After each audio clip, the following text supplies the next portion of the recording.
Hello everyone, I am Akash Verma. Welcome to my channel Study in the Commerce Study Group. Today we are going to discuss the topic of the need and objectives of the accounting, which is basically covered under the syllabus of our +1 class. तो 11th class के commerce stream का जो main chapter है accounting need and importance, उसी के chapter का आज हम पार्ट सेकंड वीडियो क्रिएट करने जा रहे हैं। फर्स्ट वीडियो में हम लोगों ने बुक कीपिंग अकाउंटिंग का मीनिंग डिस्कस किया था, उसके फीचर्स डिस्कस किए थे और बुक कीपिंग और अकाउंटिंग के डिफरेंस को हमने स्टडी किया था। Today we are going to discuss what are the various need, what are the various purposes of the accounting, why we need accounting, हमें accounting की क्या जरूरत है, objectives क्या है accounting के, accounting का main aim क्या है, क्यों accounting हम करते हैं, तो that question will be discussed today। ठीक है, तो आज हम इस क्वेश्चन को डिस्कस करते हैं। सबसे पहले मैं आप लोगों का वेलकम कहता हूँ हमारे मेरे चैनल पे। ठीक है, ये आपका अपना चैनल है, कॉमर्स का चैनल है, जहाँ पे आप अपनी कॉमर्स की जो रिलेटेड प्रॉब्लम्स उसको सोल्यूशन आप फाइंड आउट कर सकते हो। सो स्टार्ट करते हैं विदाउट वेस्टिंग टाइम। तो पार्ट 2 सेकंड वीडियो हमारी करते हैं पार्ट सेकंड। ठीक है, तो पार्ट 1 की वीडियो अगर आपने नहीं देखी है तो डिस्क्रिप्शन बॉक्स में आपको जाके लिंक मिल जाएगा, आप उस लिंक में से क्लिक करके आप पार्ट 1 की वीडियो को कवर कर सकते हैं, देख सकते हैं। सो स्टार्ट करते हैं ऑब्जेक्टिव ऑफ अकाउंटिंग। जैसे हमने अकाउंटिंग पहले भी डिस्कस किया, अकाउंटिंग है क्या, ट्रांजैक्शन को रिकॉर्ड करना, क्लासिफाई करना और समराइज करना, उसके बेस पे रिजल्ट ऑफ परफॉर्मेंस, जो बिजनेस का रिजल्ट है, परफॉर्मेंस है, उसको चेक करना। ठीक है ना, तो अकाउंटिंग का मीनिंग हमने सारा जो है पार्ट 1 की वीडियो में सारा डिटेल में डिस्कस किया है। टुडे जो हमारा फोकस है वो है बेसिकली ऑब्जेक्टिव्स ऑफ अकाउंटिंग पे। और याद रखिए, कई बार लिखा होगा नीड, कई बार लिखा होगा इंपॉर्टेंस, कई बार लिखा होगा पर्पसेस। इन सबका क्वेश्चन का मतलब एक ही है, ऑब्जेक्टिव्स आ जाए, नीड आ जाए, पर्पसेस आ जाए, इंपॉर्टेंस आ जाए, सिग्निफिकेंस आ जाए, आंसर सबका हम सेम ही नोट डाउन करेंगे। ठीक है, तो टॉपिक को समझते हैं कि अकाउंटिंग के ऑब्जेक्टिव्स क्या है, अकाउंटिंग की जरूरत क्या है। जैसे सबसे पहले मैं आपको एक सिंपल सा क्वेश्चन पूछता हूँ कि कोई भी बिजनेसमैन अकाउंटिंग क्यों करता है, तो हमारे पॉइंट पे पहला आंसर जो आता है वो आता है ट्रांजैक्शंस को रिकॉर्ड मेंटेन करने के लिए। दूसरा आंसर जो आता है प्रॉफिट और लॉस कैलकुलेट करने के लिए। तीसरा आंसर जो मायने आता है फाइनेंशियल पोजीशन को चेक करने के लिए। तो ऐसे ही हम तरीके के हम कुछ नीड्स के बारे में हम स्टडी करेंगे।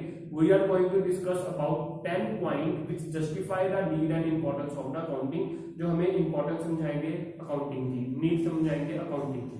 स्टार्ट करते हैं। सबसे पहला जो पॉइंट है वो है टू मेंटेन द रिकॉर्ड, क्योंकि हमें पता है कि बिजनेस की A to Z सभी ट्रांजैक्शंस को जो हमने पूरे साल में की है फ्रॉम 1 अप्रैल टू 31 मार्च। 1 अप्रैल हमने अकाउंट बुक स्टार्ट की, 31 मार्च को अकाउंट बुक क्लोज करेंगे और 1 अप्रैल से 31 मार्च की जितनी भी ट्रांजैक्शंस हैं उनको रिकॉर्ड करना, यही अकाउंटिंग का सबसे बड़ा मेन एम है, अकाउंटिंग का सबसे बड़ा मेन वर्क है। ठीक है, तो ट्रांजैक्शन को रिकॉर्ड करना। ट्रांजैक्शन को रिकॉर्ड करने के लिए हम क्या करते हैं, जर्नल बनाते हैं, कैश बुक बनाते हैं, परचेज बुक बनाते हैं, सेल बुक बनाते हैं। ठीक है, और रिकॉर्डिंग ऑफ ट्रांजैक्शन को हम बुक कीपिंग भी कहते हैं। तो ये सेम पॉइंट है जो हमने बुक कीपिंग में भी स्टडी किया था। तो record the transaction in the books of account in the systematic way is called book keeping and recording of that transaction is the main target, is the main objective of the accounting. So next the main objective है वो है to find out the profit and loss. पूरे साल business करने के बाद हमें business में प्रॉफिट हुआ है कि लॉस हुआ है, ये भी हमें कौन बताता है, अकाउंटिंग। बिकॉज इन अकाउंटिंग हम सभी इनकम्स को रिकॉर्ड करते हैं, सभी एक्सपेंसेस को रिकॉर्ड करते हैं। Then after comparing the expense with the income we can find out the profit. If income is greater than expense, अगर इनकम ज्यादा है एक्सपेंस कम है, तो then there would be a profit. If income is less than expense, अगर expense ज्यादा है और इनकम कम हुई है, then there would be a loss. Profit and loss बनाने के लिए हम बनाते हैं एक स्टेटमेंट, ट्रेडिंग एंड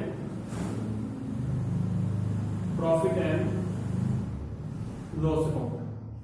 तो ये स्टेटमेंट बनाई जाती है प्रॉफिट और लॉस को चेक करने के लिए, और इस स्टेटमेंट को हम इनकम स्टेटमेंट भी बोलते हैं। ये याद रखना, ये क्वेश्चन बड़ी बार पूछा जाता है, 1 मार्क्स में क्वेश्चन पूछा जा सकता है। ये which statement is called income statement, answer would be the trading and profit and loss account, क्योंकि इसी अकाउंट को बनाकर हमें बिजनेस के प्रॉफिट एंड लॉस के बारे में पता लगेगा। ठीक है, तो सेकंड ऑब्जेक्टिव डिस्कस किया। इसके बाद नेक्स्ट ऑब्जेक्टिव है टू डिटरमिन फाइनेंशियल पोजीशन, कि मेरी फाइनेंशियल पोजीशन स्ट्रांग है कि वीक है। आपके लिए मैं एक एग्जांपल सामने रखता हूं। फॉर एग्जांपल एक बिजनेसमैन है, उसने बिजनेस में टोटल 5 लाख रुपए इन्वेस्ट किए हैं, उसमें से 1 लाख से उसका अपना पैसा, बाकी 4 लाख उसने बैंक से उधार लेकर लगाया हुआ है।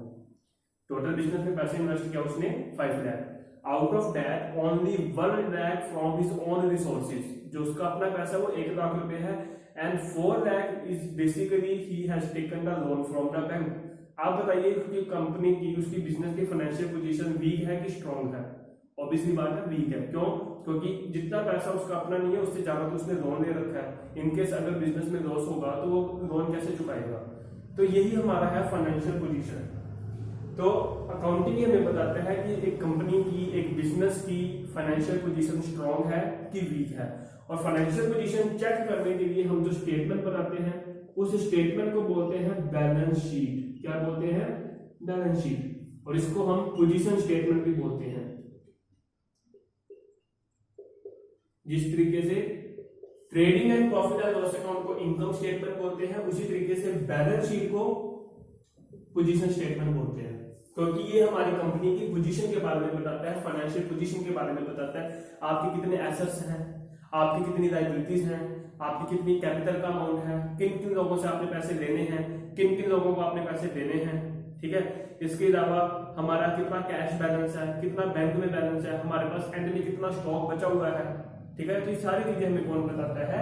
बैलेंस शीट, जिसके बेस पे हम फाइंड आउट कर सकते हैं कि एक कंपनी की, एक बिजनेस की फाइनेंशियल पोजीशन वीक है कि स्ट्रांग है। ठीक है। तो 3 पॉइंट डिस्कस किए, और ये तीनों पॉइंट है वो बिजनेस के प्राइमरी ऑब्जेक्टिव में आ सकते हैं, क्योंकि सबसे मेन काम अकाउंटिंग का ये 3 पॉइंट ही है। ट्रांजैक्शन को रिकॉर्ड करना, प्रॉफिट एंड लॉस कैलकुलेट करना, और फिर फाइनेंशियल पोजीशन चेक करना। ठीक है। तो these 3 objectives are covered under the primary objective of the business, which is the main objective of the accounting. इसके बाद इसके अलावा कुछ और ऑब्जेक्टिव डिस्कस करेंगे। जैसे नेक्स्ट आता है टू फाइल टैक्स रिटर्न।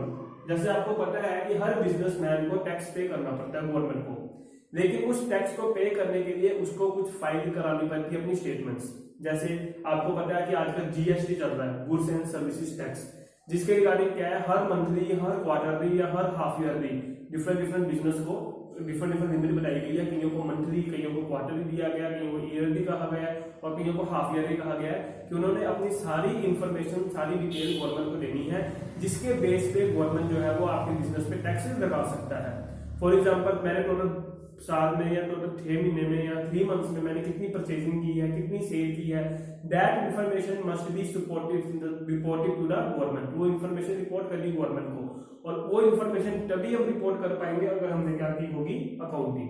तो accounting provide the basic information about a purchase, about a sale, about a profit, and that information can be communicated to be reported to the government, and on the basis of that information government can calculate the tax, calculate the tax liability of the business। कि उसी के base पे, उसी information के base पे जो government है वो टैक्स देखेगा कि इस बिजनेस पे कितना टैक्स लगाना और कितना नहीं लगाना। ठीक है। तो फाइल टैक्स रिटर्न आ गया मेन पॉइंट, जो रिटर्न हमने सबमिट करनी है गवर्नमेंट को। देन आता है टू कम्युनिकेट इंफॉर्मेशन। अकाउंटिंग का लास्ट प्रोसेस याद करो, हमने डिस्कस किया था लास्ट फीचर कम्युनिकेशन, की सारी इंफॉर्मेशन फाइंड आउट करने के बाद we have to communicate that information to the interested parties. वो इंटरेस्टेड पार्टीज कौन कौन सी थी? ऑनर्स हैं, मैनेजमेंट है, ठीक है, उसके बाद बैंकर्स हैं, गवर्नमेंट है, सप्लायर्स हैं, कस्टमर्स हैं, इन्वेस्टर्स हैं, that are persons are interested in the accounting information. So accounting info must be communicated to that interested person so that they can take their decision, ताकि वो अपना decision है वो ले पाए, तो उन्होंने डिसीजन देना है। ठीक है। तो इंफॉर्मेशन कम्युनिकेट करना ये भी पिछला पॉइंट ही था। ठीक है, नया पॉइंट नहीं था। उसके बाद नेक्स्ट है to take various decision. Accounting हमें बिजनेस में काफी सारे डिसीजन लेने में हमारी हेल्प करता है। ठीक है। फॉर एग्जाम्पल मैं आपको बताता हूँ, एक बिजनेस मैन है, उसने ये डिसीजन लेना है कि मैं अपने बिजनेस को एक्सपैंड करूं कि ना करूं। अकाउंटिंग उसको इसका आंसर देगा। अकाउंटिंग से उसको पता लगेगा कि प्रेजेंट बिजनेस करके मेरे को प्रॉफिट हुआ है कि लॉस हुआ है। अगर तो प्रॉफिट है तो he will surely expand his business, तो वो अपना बिजनेस एक्सपैंड कर सकता है। लेकिन अगर उसको प्रॉफिट नहीं हुआ, लॉस हो रहा है, तो वो एक्सपेंशन करने के बारे में 10 बार सोचेगा कि अगर मेरे को प्रेजेंट बिजनेस ही प्रॉफिट नहीं हो रहा तो बिजनेस को एक्सपैंड करने का फिर क्या बेनिफिट हो। ठीक है ना। उसी तरीके से मान लो एक है अपना डिसीजन लेना है, उसने फिक्स करना है सेलिंग प्राइस। फॉर एग्जांपल ये मार्केट मैंने बनाया 20 रुपीज का, अब मैंने इसको सेल करना है, तो सेल करूंगा कितने रुपए में सेल करूंगा? एटलीस्ट 30 या 25 का सेल करूंगा ना। अब ये 20 रुपीज जो मैंने इसकी कॉस्ट निकाली है, वो कॉस्ट मेरे को किसने कैलकुलेट करके दी है? अकाउंटिंग ने। क्योंकि अकाउंटिंग हमें सारे के सारे बताएगा कि बिजनेस करने किया आप लोगों ने, बिजनेस में आपके टोटल कितने एक्सपेंस हुए हैं और आपको प्रोडक्ट जो आपने बनाया उसकी आपको कॉस्ट कितनी आई है, जिसी के बेस पर हम क्या करते हैं, अपना प्रॉफिट जो है वो फिक्स करके अपना सेलिंग प्राइस फिक्स कर सकते हैं। उसी तरीके से एक आता है मेक और बाय डिसीजन। एक डिसीजन है मेक और बाय डिसीजन, कि प्रोडक्ट मैं खुद बनाऊं या प्रोडक्ट मैं बाजार से खरीद के बेचूं। देखो सेल तो हमें करना ही है, प्रोडक्ट अब खुद बनाकर बेचें कि मार्केट्स में, ठीक है, खुद बनाकर बेचें कि खरीद कर बेचें। मान लो इसको बोलते हैं मेक और बाय डिसीजन। मैं लिख देता हूं यहां मेक और बाय, कि खुद बनाए या खरीदे। फॉर एग्जाम्पल इस मार्केट की अगर बात करूं, मेरा मान लो कि मार्केट बनाने का सेल करने का बिजनेस है। अब ये मार्केट मैं खुद बनाऊं कि मार्केट को किसी से खरीद कर अपने सप्लायर से खरीद के आगे कस्टमर को सेल करूं। मान लीजिए अगर मार्केट को अगर बनाने की जो कॉस्ट है वो पड़ती मेरे को 18 रुपए, ठीक है ना, और मार्केट से अगर मैं खरीदूं तो मेरे को पता है ये 20 रुपए का, तो मेरे को क्या करना चाहिए, ऑब्वियसली बात है ये बनाना चाहिए। अब ये 18 रुपए का है कि 20 रुपए की, ये इन्फॉर्मेशन कौन दे रहा है? अकाउंटिंग। क्योंकि अकाउंटिंग में हम सारी इन्फॉर्मेशन को रिकॉर्ड करेंगे, एक्सपेंस को रिकॉर्ड करेंगे, जिससे पता लगेगा कि मार्केट को अगर मैं खुद प्रोड्यूस करूंगा, खुद प्रोडक्शन करूंगा उसकी, तो उसके प्रोडक्शन के कितने खर्चे होंगे, ठीक है। तो ये मेक और बाय डिसीजन लेने में भी अकाउंटिंग हमें हमारी काफी हेल्प करता है। इसके बाद नेक्स्ट आता है to have control over asset. Accounting हमें अप टू डेट इंफॉर्मेशन बताता है हर एसेट के बारे में, कौन से एसेट आपने कौन सी डेट को खरीदा, कौन सी डेट को आपने सेल किया, उसकी कॉस्ट प्राइस कितनी थी, उसकी मार्केट वैल्यू कितनी है, ठीक है ना। उसके बाद एसेट पे कितनी डेप्रिसिएशन लगी है, एसेट को यूज करने से उसकी अगर एसेट वैल्यू कम हो रही है तो उसकी वैल्यू कम होने के बाद उसकी वैल्यू कितनी रह गई है। फॉर एग्जाम्पल एक एसेट था 1 लाख का, उसको मैंने फुल ईयर यूज किया, फुल ईयर यूज करने के बाद उसकी वैल्यू 30,000 कम हो गई, तब उस एसेट की वैल्यू कितनी रह गई? 70,000। तो ये सारी इंफॉर्मेशन कौन बता रहा है मेरे को? अकाउंटिंग, जिसके बेस पे हम एसेट पे कंट्रोल मेंटेन करना जो है वो कर सकते हैं, कि कौन से एसेट कब नया खरीदना चाहिए, ठीक है ना, कब किसी एसेट को रिप्लेस करना है, वो सारी इंफॉर्मेशन हमें अकाउंटिंग के थ्रू पता लग सकती है। इसके बाद नेक्स्ट आता है to portrait of liquidity position. Liquidity position का मतलब होता है कैश पोजीशन। आपको पता है कि हमने अकाउंटिंग में सभी ट्रांजैक्शन रिकॉर्ड करना है इंक्लूडिंग कैश, कि बिजनेस में कितना कैश आया, कितना कैश पे किया और एंड में हमारे पास कितना कैश बच गया, तो कैश बैलेंस कितना बचा, ठीक है ना, वो सारा फाइंड आउट करने के लिए हमें चाहिए अकाउंटिंग की इंफॉर्मेशन, ठीक है। और जिस बिजनेस के पास जितना ज्यादा कैश होगा उसका मतलब उसकी लिक्विडिटी पोजीशन उतनी कैश स्ट्रॉन्ग है, क्योंकि यही जो हमारा कैश है वो हमारी एक्सपेंस को पे करने में हमारी हेल्प करेगा। फॉर एग्जांपल अगर मान लो आपके पास कैश ही ना हो, क्या आप अपने एक्सपेंस को टाइम पे पे कर पाओगे? नहीं कर पाओगे। तो लिक्विडिटी पोजीशन जितनी ज्यादा अच्छी होगी उतना ज्यादा हमारे बिजनेस के लिए अच्छी बात है। तो लिक्विडिटी पोजीशन के बारे में भी किसने बताया? अकाउंटिंग, जिसमें हम बेसिकली कैश पोजीशन को चेक करते हैं। उसके बाद आता है to fulfil the statutory requirement. Statutory मतलब कंपल्सरी, क्योंकि देखिए बिजनेस में बेसिकली अगर हम बात करते हैं, ठीक है ना, पार्टनरशिप का बिजनेस हो चाहे कंपनी फॉर्म ऑफ ऑर्गेनाइजेशन का बिजनेस हो, अकाउंटिंग करना कंपलसरी है, क्योंकि बिजनेस में अकाउंटिंग की रिपोर्ट हमने क्या करना है? सबमिट करनी है गवर्नमेंट को। तो ये एक कंपलसरी रिक्वायरमेंट है जिसको फुलफिल करना पड़ेगा, और ये अकाउंटिंग के थ्रू ही फुलफिल किया जा सकता है कि सभी ट्रांजैक्शन को रिकॉर्ड करना और उसकी इंफॉर्मेशन को हमने डिफरेंट लोगों को जो है वो इंफॉर्मेशन को पास करना, ठीक है ना, इंफॉर्मेशन को रिपोर्ट करनी, that it can be only done with the help of accounting. Accounting is basically required for fulfilling the statutory requirement which is laid down by the various act, that is companies act, income tax act and various formalities which is required by the government. Government जितनी भी formalities बताई हैं उन formalities को complete करने के लिए, ठीक है, जो इनकम टैक्स एक्ट है उनकी फॉर्मेलिटीज को कंप्लीट करने के लिए हमें अकाउंटिंग करना जरूरी है, क्योंकि अगर हम ये अकाउंटिंग नहीं करेंगे तो हो सकता है कि हमारा जो बिजनेस करने का लाइसेंस है या जो बिजनेस करने की हमारी परमिशन जो मिली है वो कैंसिल कर दी जाए। उसके बाद नेक्स्ट आता है to arrange the fund from the bank. For example मान लो कि मेरे को बिजनेस में पैसों की जरूरत है और मैं किसी बैंक में जाता हूँ लोन लेने के लिए, क्या बैंक मेरे को ऐसे लोन दे देगा? नहीं देगा, क्योंकि बैंक क्या करेगा? सबसे पहले मेरी सारी की सारी अकाउंटिंग इन्फॉर्मेशन को चेक करेगा।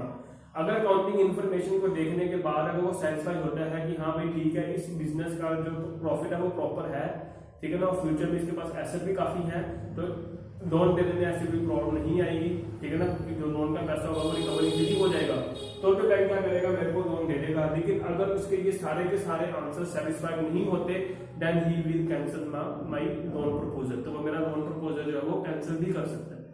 तो बैंक से अरेंज करना फंड, उसके लिए भी हमें अकाउंटिंग की जरूरत है, ठीक है। अकाउंट में हो सकता है कि बैंक आप लोगों से, अगर आप बिजनेस के लिए आप लोन ले रहे हो तो आपसे हो सकता है, अगर आपका ऑलरेडी बिजनेस चल रहा है, ठीक है ना, तो आपसे हो सकता है कि पिछले 3 या 4 सालों की आपकी फाइनेंशियल स्टेटमेंट मंगवाई जाए, जिससे क्या होगा, फाइनेंशियल स्टेटमेंट को देख कर बैंक एश्योर हो जाएगा कि भाई जो कंपनी की फाइनेंशियल पोजीशन है, बिजनेस की फाइनेंशियल पोजीशन है, वो ठीक है, लोन देने में कोई खतरे वाली बात नहीं है, लोन का अगर पैसा जब दे रहे हैं वो टाइम पे रिकवर हो जाएगा। तो इससे क्या होगा, बैंक अपना पैसा रिकवर कर लेगा और इसलिए आपका लोन को आपका सैंक्शन कर दिया जाएगा, लोन आपको अलाउ कर दिया जाएगा। तो इस तरीके से बैंक भी जो है वो फाइनेंशियल पोजीशन को देखकर ही जो है हमें लोन प्रोवाइड करते हैं। तो बैंक से लोन लेने के लिए या किसी मार्केट से पैसा उठाने के लिए हमें अकाउंटिंग की भी अगेन रिक्वायरमेंट है। तो ये सारे पॉइंट जस्टिफाई कर रहे हैं कि क्यों हमें बिजनेस में अकाउंटिंग की जरूरत है। तो पहला पॉइंट क्या था, सभी ट्रांजैक्शन को प्रॉपर वे में सिस्टमेटिक वे में रिकॉर्ड करने के लिए, बिजनेस में प्रॉफिट हुआ है कि लॉस हुआ है ये फाइंड आउट करने के लिए, कंपनी की फाइनेंशियल पोजीशन देखने के लिए कि स्ट्रांग है कि वीक, उसके लिए हमें अकाउंटिंग की जरूरत है। गवर्नमेंट को जो हमने टैक्स पे करना है तो उसके लिए जो जो इन्फॉर्मेशन हमने गवर्नमेंट को पहुंचानी है, that is called file tax returns. तो जो रिटर्न्स हमने देनी है गवर्नमेंट को, ठीक है ना, कहा जाता है ना, आपने कई बार न्यूज़पेपर में पढ़ा होगा कि जीएसटी की रिटर्न जो है वो 30 सितंबर तक कर दी गई है, आखिरी डेट 30 नवंबर तक कर दी गई है। तो ये सभी चीजें हैं। इसमें है क्या बेसिकली कि हमें बिजनेस में जो भी हमने ट्रांजैक्शंस की हैं उसके बेस पे कुछ इन्फॉर्मेशन हमें जो है वो गवर्नमेंट को पहुंचानी है, उसकी सारी डिटेल गवर्नमेंट को देनी है, दैट इज कॉल्ड रिटर्न। तो वो रिटर्न देने के लिए जिसके बेस पे ही हमारा जो बिजनेस का होगा टैक्स जो होगा वो कैलकुलेट किया जाएगा, वो सारी करने के लिए हमें इसकी जरूरत है अकाउंटिंग की। उसके बाद जितने भी इंटरेस्टेड ग्रुप्स हैं उनको कम्युनिकेशन करनी है इन्फॉर्मेशन की, ठीक है ना। तो इन्फॉर्मेशन कम्युनिकेट करने के लिए हमारे पास इन्फॉर्मेशन होनी चाहिए और वो इन्फॉर्मेशन हमें कौन पहुंचाता है, अकाउंटिंग। उसके बाद बिजनेस में काफी डिसीजन जो है वो डाइवर्सिफिकेशन का बिजनेस है, एक्सपेंशन का डिसीजन है, ठीक है, मेक और बाय डिसीजन है, fixation of selling price decision है। ये सारे डिसीजन लेने के लिए अकाउंटिंग कहीं ना कहीं हमारी हेल्प जरूर करती है। उसके बाद सभी एसेट्स के ऊपर कंट्रोल मेंटेन करने के लिए किस एसेट को कब खरीदना चाहिए, किस एसेट को कब रिप्लेस करना है, ये सारी इंफॉर्मेशन जो हमें अकाउंटिंग बताता है। बिजनेस में कैश पोजीशन फाइंड आउट करने के लिए कि कैश पोजीशन हमारी स्ट्रांग है कि वीक है, कितना कैश बिजनेस में पूरे साल में आया, कितना कैश मैंने स्पेंड किया, कितना कैश मैंने पे किया, और एंड में मेरे पास कैश कम बचा है कि ज्यादा बचा, वो भी मुझे कौन बताएगा, अकाउंटिंग। उसके बाद जो भी स्टैट्यूटरी रिक्वायरमेंट है जो गवर्नमेंट की तरफ से जो आपको बताई गई है, वो सभी स्टैट्यूटरी रिक्वायरमेंट को फुलफिल करने के लिए भी हमें अकाउंटिंग की जरूरत है। और लास्ट आता है बैंक से कोई भी अरेंज करना अगर हमने फंड, तो वो भी अकाउंटिंग के बिना पॉसिबल नहीं है बिजनेस में, ठीक है। तो ये सारे पॉइंट डिस्कस करके हमें पता लगता है कि किस तरीके से बिजनेस में अकाउंटिंग की एक बड़ी ज्यादा रिक्वायरमेंट है, काफी ज्यादा जरूरत है, ठीक है। तो क्वेश्चन चाहे नीड आ जाए, पर्पस आ जाए, इंपॉर्टेंस आ जाए, सिग्निफिकेंस आ जाए, एडवांटेजेस आ जाए, ऑब्जेक्टिव आ जाए, इन सब का आंसर सेम है। तो आई होप कि आपको ये टॉपिक क्लियर हो चुका होगा, ठीक है। इनके से कोई भी अगर डाउट है तो आप कमेंट सेक्शन में मुझसे जरूर पूछ सकते हैं, ठीक है। चैनल पे अगर न्यू है तो आप चैनल को सब्सक्राइब करके बेल आइकन में जरूर प्रेस करें ताकि आने वाली वीडियो का आपको जो है वो नोटिफिकेशन आपको मिलती रहे, ठीक है। And thank you very much. ज्यादा से ज्यादा वीडियो को शेयर करें, वीडियो को लाइक करें, ठीक है, और अपना ध्यान जरूर रखें, ठीक है। Thank you very much to all of you.